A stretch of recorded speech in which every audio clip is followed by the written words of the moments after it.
Bonjour à toutes et à tous et bienvenue dans cette nouvelle vidéo. Alors vidéo qui aujourd'hui sera un petit peu à la cool, vidéo vlog, coulisses j'ai envie de dire. Donc ce matin là il est environ 5h30, je suis au Cap Blanc-Nez sur la côte d'Opale. Donc on est chez moi, hein, là je suis pas très loin de chez moi. Et donc ce matin je suis là pour le lever de soleil. Alors là le soleil va se lever, c'est imminent, il y a une petite couche de nuages, tout est prêt. Donc là j'ai eu le temps de tout installer, c'est pour ça que je prends le temps là de faire cette petite vidéo d'introduction. Et donc ce matin je suis pas là pour faire un lever de soleil en photo, mais pour de la vidéo. Et oui, parce que en fait Nizi France m'a envoyé en fait du matériel un petit peu spécial pour que je puisse tester tout ça. Donc le but de cette vidéo c'est de vous montrer ça directement sur le terrain, donc c'est pour ça que ça va être un petit peu à la cool. Le but c'est de vous montrer là ce que j'utilise ce matin, comment j'utilise, etc. En même temps de vous faire partager l'environnement dans lequel je suis. Et donc là vous voyez je suis au Cap Blanc-Nez et juste derrière moi vous voyez la Manche. Et là on ne doit pas le voir sur la vidéo, vous avez les falaises de Douvres. Donc de l'autre côté c'est l'Angleterre. Enfin bref c'est magnifique. Il n'y a personne, mais alors personne, je suis tout seul au son des oiseaux. Enfin, c'est absolument incroyable, j'adore cet endroit. Et là le soleil va se lever, il y a les ferries qui sont devant moi. Au large, enfin au loin là-bas je vois Calais, je vois le beffroi de Calais, parce qu'on est à quelques kilomètres de Calais. Et de l'autre côté vous avez Ouessant et puis le Cap Grinet et la baie de Ouessant avec donc ici les deux caps. Enfin bref, eh ben, c'est parti, je vois que le soleil là va arriver, je ne vais pas perdre de temps. Et après je vais vous montrer mon setup du jour. Et hop là ça y est. Regardez les amis, le soleil il est en train de sortir là-bas. Et là sur le moniteur ça donne ça. Et là, vous voyez il sort. Là l'image est nickel, vous avez vu le soleil, il est parfaitement net sur l'image. Là je filme en S-Log 3, donc je vous en parlais juste après. Là je filme en S-Log 3 sur le Sony A7 IV. Et de fait, là c'est juste qu'il y a la lutte qui est mise par-dessus pour prévisualiser. C'est ce qui fait qu'on voit une image entre guillemets normale, mais c'est bien filmé en log. Et là vous voyez le soleil, il est nickel cette belle boule. Et on voit bien la ligne de nuages là, qui est sur l'horizon. Voici le setup. Donc depuis tout à l'heure là je filme. Et oui je filme, pourquoi? Parce que, eh bien, regardez, tadam, voilà, ce petit bijou ici, le Nizi Athena 85 mm T1.9. Pouf, que dire, là c'est assez fou, je me suis mis à 1.9 pour voir. Et là regardez, donc là c'est ce que voit là. Moi là vous voyez à la caméra, voilà, ok. Et là, vous voyez, là c'est ce que voit en fait moi, la caméra, donc le A7 IV avec le 85 mm. C'est quand même assez dingo, hein. Alors là je sais pas si vous vous rendez compte, mais moi là, c'est quand même assez fou. Et donc en fait j'ai cette optique, mais c'est pas tout, parce que j'en ai d'autres. J'ai le 14 mm, j'ai le 35 mm, le 50, et là je n'ai pas pris, mais j'ai aussi à la maison le 25 mm. Et donc ça, ce sont tout le lot, enfin c'est tout le lot des optiques Nizi Athena, des optiques ciné. Et vous voyez en fait, ce ne sont pas du tout, ça c'est le Viltrox, hein, ça c'est une optique photo. Et en fait les optiques ciné sont très différentes. Donc si vous êtes vidéaste, forcément vous connaissez. Si vous êtes photographe et que vous dites c'est quoi la différence, eh bien figurez-vous que de fait je prépare une prochaine vidéo dans laquelle je vous présenterai déjà ces optiques, leurs caractéristiques, et puis surtout les différences entre des optiques qu'on utilise pour le cinéma, pour la vidéo, et puis des optiques pour photographe. Et donc pour vous montrer un petit peu, parce que là c'est pas tout, donc là sur mon setup du jour, là j'ai le Nizi Athena 85 mm qui est monté.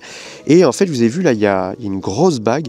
Ça en fait c'est une bague d'adaptation, parce que par défaut là le kit que Nizi m'a envoyé est fait pour la monture Arri, donc qui est une marque de caméra de cinéma. Et donc pour pouvoir mettre ces optiques qui sont full manuel, là vous n'avez pas de système d'autofocus, hein, vous n'avez pas de motorisation, donc là il faut tout gérer à la main. Mais tout ça je vous en reparlerai. Donc là il y a la bague d'adaptation. Le tout est monté sur mon Sony Alpha 7 IV. Et je vais vous parler après là des réglages que j'ai mis ce matin.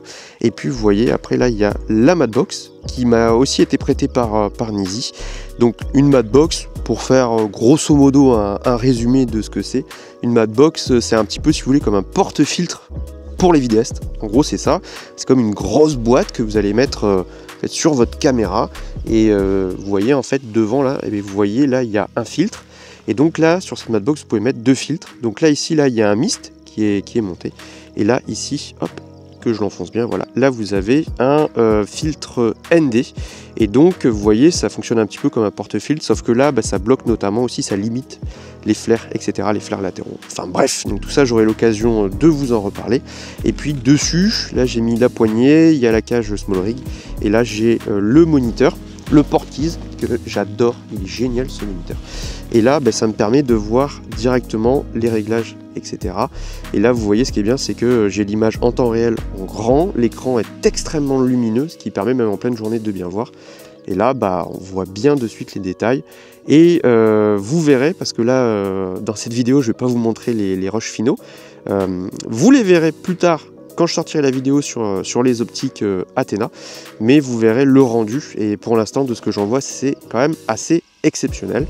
Enfin bref, je suis vraiment très content, et puis je pense qu'il est temps aussi que je vous explique un petit peu les réglages. Niveau réglages, donc là sur le Sony Alpha 7 IV, je tourne en 4K, et la 4K là, elle est encodée en 422 10 bits pour avoir un maximum de données, de gradation, de détails, et au niveau des couleurs d'avoir des superbes transitions. C'est ça l'intérêt là de tourner en 422 10 bits, le tout en 4K. Et en termes de profil, là je suis en S-Log 3, et le S-Log, si vous ne connaissez pas, c'est un profil d'image plat qui vous permet ensuite d'être étalonné, parce qu'en fait ce profil il est extrêmement décontrasté, désaturé, et ce qu'il faut ensuite c'est le passer dans un logiciel d'édition vidéo. Donc moi je travaille avec DaVinci Resolve Studio, et ensuite on va la ramener dans un profil d'image standard qu'on appelle le Rec 709, qui vous permet de retrouver des couleurs, mais sauf qu'en attendant vous allez profiter du maximum de la plage dynamique, et surtout ce qui est génial c'est que vous allez pouvoir retravailler très finement les couleurs et faire un étalonnage pour avoir un rendu spécifique. Enfin bref, c'est absolument génial. Alors tout ça pour que ça puisse être encaissé par la caméra, et bien je mets ça sur la carte CF Express de type A, la Lexar, dont j'avais parlé déjà sur la chaîne, parce que sinon ça serait un petit peu compliqué, il faudrait une grosse carte SD, mais là avec la Lexar ça passe nickel. Enfin vous voyez là, niveau paramètres de prise de vue, alors là les paramètres ils peuvent énormément varier, mais vous voyez la vitesse d'obturation, je filme en 25 images par seconde, donc en vidéo on doit toujours se mettre avec une vitesse d'obturation qui est le double de notre nombre d'images par seconde. Là vous voyez, je n'ai pas de plage d'ouverture qui est marquée. Pourquoi? Parce que c'est une optique manuelle, vous n'avez pas de connecteur, donc de fait je n'ai pas le retour d'info. Et enfin là j'ai mes ISO, donc là vous voyez ISO 400, alors là c'est parce que c'était les réglages précédents. J'ai toujours ici l'histogramme pour m'aider au niveau de mon expo, et après vous voyez là pour régler l'ouverture, eh bien il faut le faire directement là sur l'objectif, et là vous voyez il y a une bague d'ouverture qui est un petit peu rigide, mais juste ce qu'il faut, et en fait c'est une bague qui est non cliquée, qui est lisse, donc ça c'est idéal pour les vidéastes, et ça vous permet de gérer l'ouverture. Et là juste au dessus vous avez la bague de mise au point qui est 100% manuelle, et qui est d'une douceur incroyable, mais incroyable, et ça vous permet de régler la mise au point de manière très précise. Je vous montre là sur le moniteur, je vais me mettre, vous voyez là je suis à l'infini, donc là c'est complètement l'arrière-plan qui est net, et en fait à mesure que là je vais bouger, ben là vous avez les herbes devant qui deviennent nettes, et vous voyez tout ça c'est extrêmement smooth. Donc quand on est habitué à des optiques en fait photo, ça paraît complètement laborieux, mais là avec des optiques ciné en fait c'est tellement doux et progressif que faire la mise au point manuellement n'est pas quelque chose de si difficile que ça. En tout cas c'est très agréable, c'est assez jouissif, et niveau qualité de fabrication là les Athena ils sont quand même assez exceptionnels. Alors quelque chose qui n'a absolument rien à voir, mais pour vous présenter un petit peu le lieu, et je vais vous le montrer par la suite. On est au Cap Blanc-Nez, on est sur la côte d'Opale, au nord de la France. Donc moi c'est chez moi, c'est là où j'habite, j'habite à quelques kilomètres d'ici. Et là vous voyez moi sur ma gauche, par là il y a Calais je vois Calais d'ici, la ville de Calais. Et en fait quand vous poursuivez par là, quand vous allez vers l'ouest et vers le sud, eh bien vous arrivez ensuite vers Boulogne-sur-Mer. Et entre les deux vous avez ce qu'on appelle la terre des deux caps, parce qu'ici vous avez deux caps. Moi je suis ici au Cap Blanc-Nez, qui est blanc, pourquoi? Parce qu'ici c'est de la falaise, c'est du calcaire, donc c'est des falaises comme en Normandie. Et après vous avez le cap Griné, et lui la roche est plus sombre, donc c'est pour ça qu'on l'appelle le cap Griné. Et juste derrière moi, vous voyez la mer, et 32 km plus loin, vous avez les falaises de Douvres, et donc l'Angleterre. Voilà, donc c'est le détroit du Pas-de-Calais. Donc ici on est dans le détroit, dans le département du Pas-de-Calais, et un pas, c'est comme ça, c'est aussi un nom qu'on donne au détroit, c'est pour ça que ça s'appelle le Pas-de-Calais, ce département. Enfin bref, voilà, ça c'était la minute culture, et un truc qui n'a absolument rien à voir, mais vous voyez là, ce matin, je suis arrivé juste un peu après 5 heures, donc forcément j'étais tout seul, et j'étais accueilli par les gendarmes, comme d'habitude. Alors ça c'est quelque chose qui est récurrent, moi chaque fois quand je viens sur la côte pour faire des levées de soleil, mais c'est aussi pour les couchers, mais c'est surtout le matin, je suis toujours accueilli par les gendarmes ou les CRS, sur tous les spots sur lesquels je vais ici, parce que ici, je pense que je vous apprends rien avec la question migratoire, c'est assez tendu, il y a énormément de surveillance, et donc moi à chaque fois je suis contrôlé. Alors ce matin ils m'ont pas contrôlé, ils sont juste passés en voiture autour de moi pour m'observer et voir que voilà, je suis photographe, ils voient le sac, ils voient le trépied, de suite ils comprennent, avec la veste rouge, etc. Bon, voilà. Mais c'est vrai qu'ici, il y a des passeurs, etc. Donc ils sont assez vigilants. Et dans le détroit derrière moi, il y a le patrouilleur qui est stationné à Calais, qui est en train de patrouiller.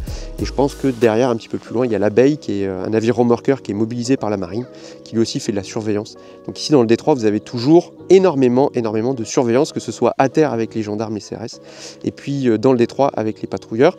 Là derrière aussi, il y a énormément de navires. Vous avez 400 navires par jour qui traversent ce détroit, c'est considérable. C'est le détroit le plus fréquenté au monde, le détroit du Pas-de-Calais. Donc vous avez deux voies, vous avez une voie montante et une voie descendante. Donc une voie qui va vers le Benelux et une voie qui repart vers l'Atlantique. Enfin, bref, voilà. Ça, c'est la petite situation. Je vais vous montrer par la suite, on va faire le tour. Je vais vous montrer un peu à quoi ça ressemble le Cap Blanc-Nez. Et tout à l'heure, je descendrai et puis j'irai à ce qu'on appelle au Cran des Cales et on ira voir les falaises. Il est énorme! Ouais, c'est un corbeau. Il est beau, hein, il est beau. De temps en temps, il fait ouah, ouah, regardez, il est là. Ouais. Et là, il y a le soleil qui s'est bien levé. Là, vous voyez, on voit derrière, on voit Calais. C'est magnifique, magnifique. Quelle ambiance!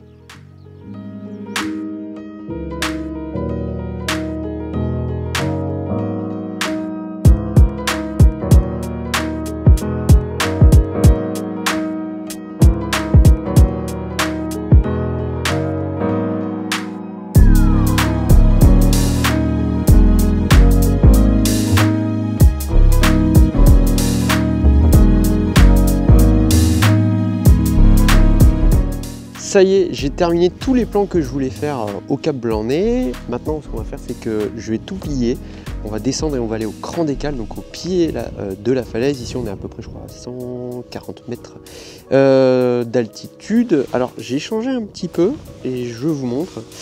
J'ai changé de setup et entre-temps, eh bien, j'ai monté ici le 35 mm pour faire des plans un petit peu plus larges. La bague est légèrement plus fluide, mais c'est pas du tout dérangeant. Donc c'est très sympa. Également optique à ouverture maximale T1.9. Alors là, il y a du bokeh, hein. Moi je vous dis, là ça rend incroyablement bien. Et donc voilà. Donc c'est vrai que c'est toute une logistique à chaque fois parce qu'il faut changer, il faut enlever la bague, il faut remettre la matbox, etc. Là, c'est quand même un setup. Vous changez pas d'optique toutes les 4 minutes quand même.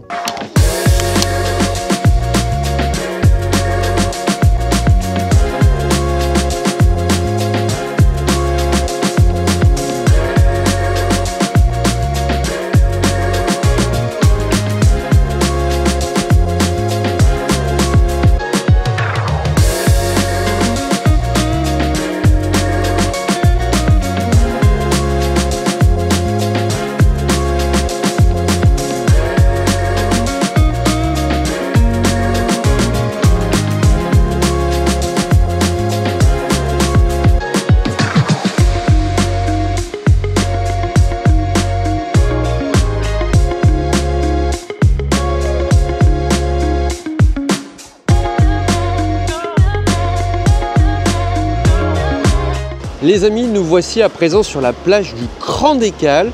Donc là, on est au pied du Cap Blanc-Nez. C'est une plage que j'affectionne beaucoup. On a une sensation de Normandie en fait, être au pied des falaises calcaires. Et ici ça s'appelle le Cran d'Écale, car le village sur lequel est cette plage s'appelle Écale, voilà tout simplement. Et le Cran, c'est cette trouée en fait à travers la falaise. Et donc cette plage qui est très drôle, c'est qu'à marée haute, vous arrivez sur d'énormes galets. Et à marée basse, en fait, vous arrivez sur du sable fin. Et en fait, si vous partez vers Calais, vous arrivez sur Sangatte. Et de l'autre côté, vous partez donc vers Ouessant et vers le Cap Grinet. Enfin bref. Donc là, j'ai terminé les plans que j'avais envie de faire. J'ai fait quelques plans ici au 35 mm, mais le gros des plans a été fait avec le 85 mm. Franchement, gros coup de cœur pour le 85 mm. Déjà, même en photo, je suis un grand fan moi des plages plutôt téléobjectif, hein, donc au-delà justement de 70 mm. Donc là, moi avec le 85, je me sens très à l'aise. Et là, au 35, sur un environnement naturel comme ça, j'étais un petit peu plus bloqué. Et j'ai pas sorti de 14 pour une raison précise, je vous en reparlerai. C'est que le 14 mm, en fait, de par sa lentille bombée, vous ne pouvez pas mettre en fait de filtre et donc mettre par-dessus la softbox. Donc ça, c'est un petit peu plus contraignant. Et donc, il existe un 18 mm que là je n'ai pas et qui ne fait pas partie du kit de base sur la série Athéna, enfin bref. Et donc c'est là où je me suis dit, j'ai laissé à la maison le 25 mm. Bah si j'avais su, je l'aurais pris parce que c'est quasiment 24 mm, c'est une focale un peu bonne à tout faire. Enfin bref, du coup de toute façon je vais revenir. Mais là pour cette première session, j'ai fait essentiellement des plans fixes pour déjà m'habituer en fait à ces optiques manuelles, voir comment elles réagissent, etc. Et je vais faire d'autres sessions en intérieur, etc. Et puis je vais faire aussi des plans mobiles, notamment sur gimbal. Enfin bref, voilà. Donc les amis, écoutez, je pense que cette vidéo est terminée. Je vous aurai embarqué avec moi sur cette matinée. Si vous avez des questions par rapport à ces objectifs ou sur n'importe quoi d'autre, eh bien n'hésitez pas à le mettre en commentaire. Et en attendant les amis, je vous dis à très vite pour une nouvelle vidéo.